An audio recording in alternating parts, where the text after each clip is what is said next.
everyone, what's going on? Joey here, and this past Thursday, you guys jumped on the community tab of my YouTube page and voted. Over 4,000 of you guys voted and said to me, Joey, can you reveal the Yeti in your next video? And guess what? That's what we're doing right now. We're going to go through the clues, the pitch correct audio, we're going to compare it to the person we think it is, and we're going to reveal who is under the mask of the Yeti. Before we get started, make sure you subscribe, you turn on notifications, and you give this video a thumbs up. We're trying to hit 40,000 by the end of the season, so make sure you do it. Let's do this! Now, before we dive into all the clues, a lot of people still don't understand what the community tab is. On YouTube, whatever your favorite YouTube channel is, if you go to the top, there's actually different buttons you can press. There's like an about button, different kind of videos, so on and so forth. The one actually says community. On that tab, every Thursday, we put up a poll asking you guys, hey, who do you guys want us to reveal this week? And besides that, we also put up articles and different videos and things like that. But that's how we do a reveal every single week. We've done reveals for a lot of people already. We exposed RoboPine, though we technically haven't revealed him yet. We did a reveal video for the Russian dolls. We revealed the seashell, which we actually got right. We haven't done one for the piglet yet. We revealed the chameleon, revealed the crab, which is no longer with us. And I actually think the only three that are technically left so far is the piglet, the black swan, and if you want to count RoboPine, because we haven't revealed them, we just kind of exposed them. So for our next video, we'll probably do one of them. Keep in mind, next week, there is not technically a new episode. Okay, next week is that the May, let me pull up on my calendar real quick for you guys. Next week is, actually it's the 28th of April. It is a sing-along. It's the best of this season so far. I don't know if we're gonna get new clues. I don't know if the clue dude is gonna break in and give us something else, but all the performances and things like that is just kind of like a recap episode. On that day, we're gonna reveal someone else. So on Tuesday, I will put up a like, hey guys, let me know who you want me to reveal, and then you guys let me know. At that point, it's just RoboPine, Piglet, and Black Swan, and we kind of already know who they are. Also, one other thing before we get started, at a random point in this video, you could win yourself one of our Masked Singer pins. Ken saying, I know exactly who this is, which you finally said for the first time this past week. What's gonna happen is, this logo here is gonna pop up real quickly. It's gonna be like a half a second somewhere randomly in the video. Then what you need to do is, A, you have to be subscribed in order to win it. You have to like this video. And then in the comment section, you have to go ahead and put the timestamp of when you saw it. So that's all. Anyway, let's go ahead and get started. We've only seen the Yeti so far for 2 episodes. Normally I like to wait 2 episodes until we reveal someone. That's why, if you noticed last week, the Yeti was not on that board to vote on. It was only until this episode, where it was 2 weeks, where we had enough clues and audio to go ahead and decide who is under the mask. So we saw him last week and this week. So let's dive into the clues.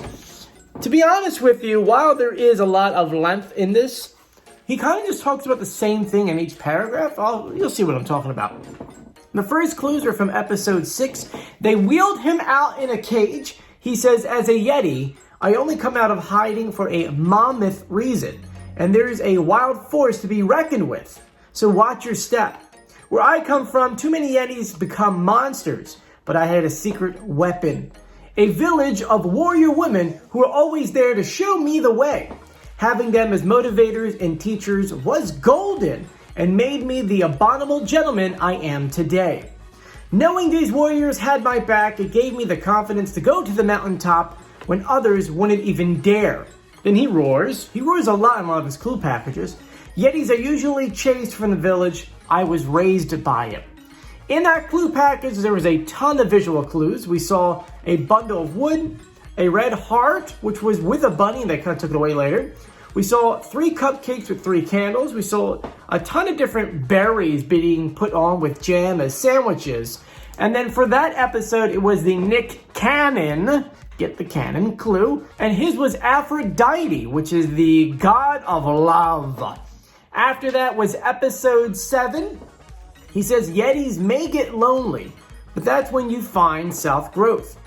Many moons ago, I once had a lifetime role that created an avalanche of success, but my ego caused tons of chaos, and it all blew up. I blamed everyone else, and I buried the feeling of failure deep inside my icy core. I tried to forget whatever happened, but I couldn't escape hearing about the wreckage. I felt so lonely. But that's when I grew. And when I got the twice-in-a-lifetime chance to do it again, I realized I was actually to blame for the mess. So I left my ego behind, and it helped open my heart. Visual clues. The ring toss game, like you see, I don't even know, where do they even play them anymore? Just on the beach or something like that? We saw an A, B, C, and D, which were separated. We saw a stuffed dog and Happy New Year gear.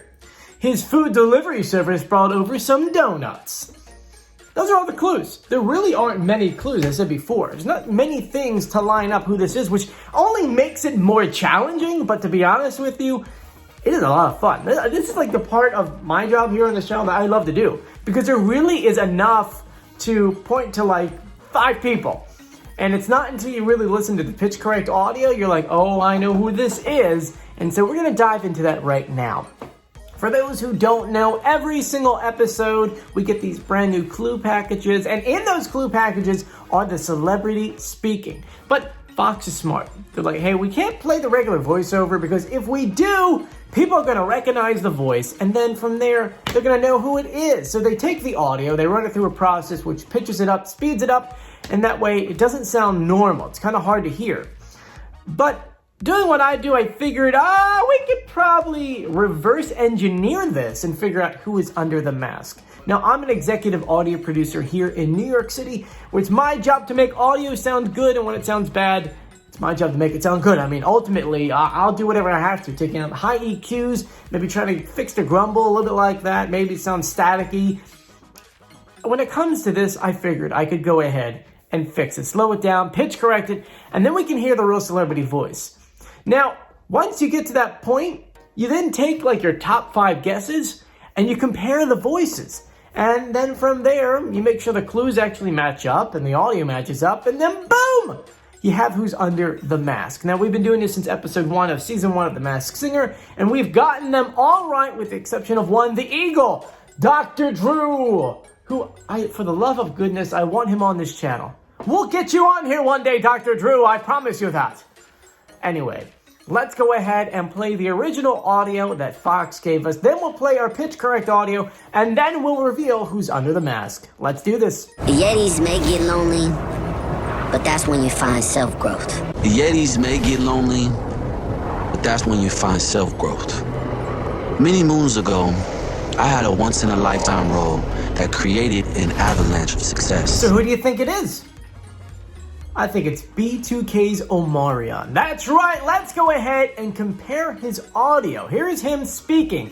Okay, take a listen to the audio, here you go. Yetis may get lonely, but that's when you find self-growth. Well, after the tour, everybody has kind of went on. Now let's compare the singing voice between him and the Yeti. But if you had it all, no. All right, his speaking voice sounds the same. His singing voice sounds the same. Let's go ahead and break down the other clues and match them up as best as we can. As I said before, most of his clues are kind of like similar. Like we had a long paragraph, but really he was talking about the same thing. First thing I wanted to bring out was actually a clue before it was a clue. He originally was rolled out on the platform in a cage, or more as like a prison that kind of kept him in there. Well, he had a solo hit called Icebox, which is sometimes referred as to a prison or a jail, which, by the way, that song was number 12 on the Billboard Hot 100. That was a really, really good song. After that, he said, where I come from, too many Yetis become monsters. Well, he is from Inglewood, LA, and unfortunately, as he says there, a lot of people there in LA become part of the mob or the gang over there. And he did not become a monster. He didn't become part of that. He said, I had a secret weapon, a village of women warriors who were always there to show me the way. He grew up with his mother and his 3 sisters.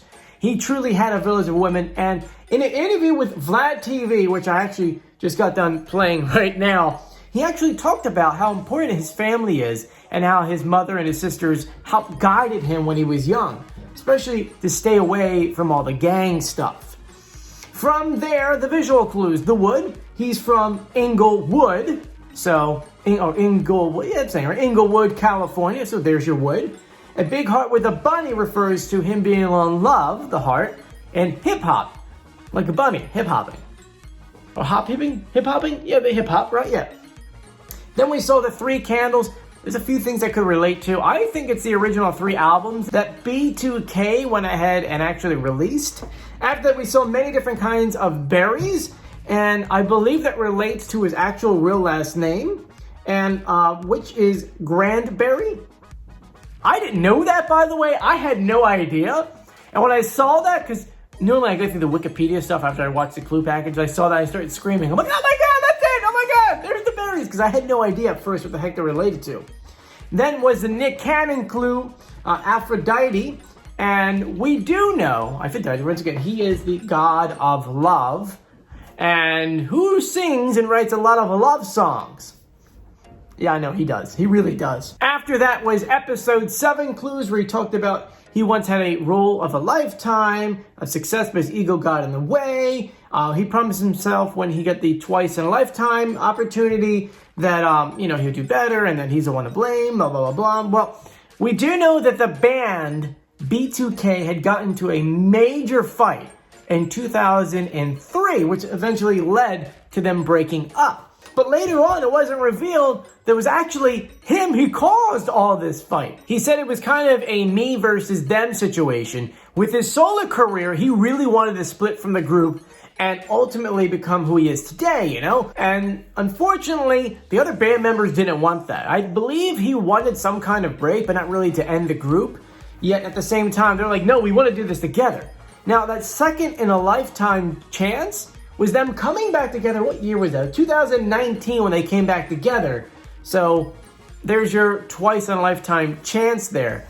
And I do have to admit that obviously the pandemic kind of slowed them down a bit because of everything. But in 2019, they were hot again. Anyway, let's continue on to the visual clues. We saw the ring toss game. Well, once again, Omarion. Then we saw the A, B, C, and D, which I think just relates to the original 4 guys in the group for B2K. Then we saw Stuffed Dog. I have no idea how this connects to him. Honestly, out of all the clues, this is the only one that I'm like, because if you actually look at it, it was him pulling a stuffed dog out of like a cap that a magician would wear. So maybe if something fell back there, maybe if you guys know what that is, let me know in the comment section. We saw the Happy New Year gear, which I was trying to figure out for a while. I keep forgetting that B2K actually stands for Boys of the New Millennium. Millennium, New Year, 2000. Happy New Year was the biggest thing ever. People freaked out. They thought the computers were going to crash and cars and buses and trains wouldn't work anymore. So, yes, I keep forgetting that, but yes, that's what it means. That's how it's connected right there. After that, we saw the food delivery service, the donuts. Once again, the O. He's real clever with this stuff. Oh, I got an O behind me too, kind of going on with my ring light. Now, after that, that's all the clues they gave us. A few things I wanted to add in right there. Yeti keeps on roaring or screaming in all of his clue packages. And for those who don't know, when you go back and look at B2K's touring names, they're all like Scream 1, Scream 2, Scream 3, Scream 4. And the last one is different, but they're all Scream. So I feel like that is a big connection right there. And then just to update the master list of clues, because we did a whole video about that and how it doesn't add up. And well, I sat down and did all the math for you guys. He has 1 platinum record. He has two more gold records. In 2005, he released 6 studio albums, with 2 of them going gold. He has a combined himself 5 million sales in records, which is great, but it still doesn't help out a thing there. And then from there, he's got 1 Grammy nomination. Yeah, that really doesn't help out the math. I have to sit down again and go through it. Maybe if you can go back to that video, go back to that video and go to like the, in the description of the video, I have a link to the master list of clues that we keep trying to update. I'll update this in a little bit later on today. But let me know if there's something that we have wrong and something you can help out with. I mean, some people actually sent in some suggestions, and then I changed them from time to time. But the massive list of clues this year really did not help out. Anyway, let me know in the comment section, do you guys agree with this? Do you think it's him? I think it's him. It sounds like him. The clues kind of match up except for the puppy. How does that match up? Let me know in the comment section. And if you haven't done so yet, please subscribe, turn on notifications, and give this video a thumbs up. I'm Joey. Stay safe, everyone. I'll talk to you later. Bye.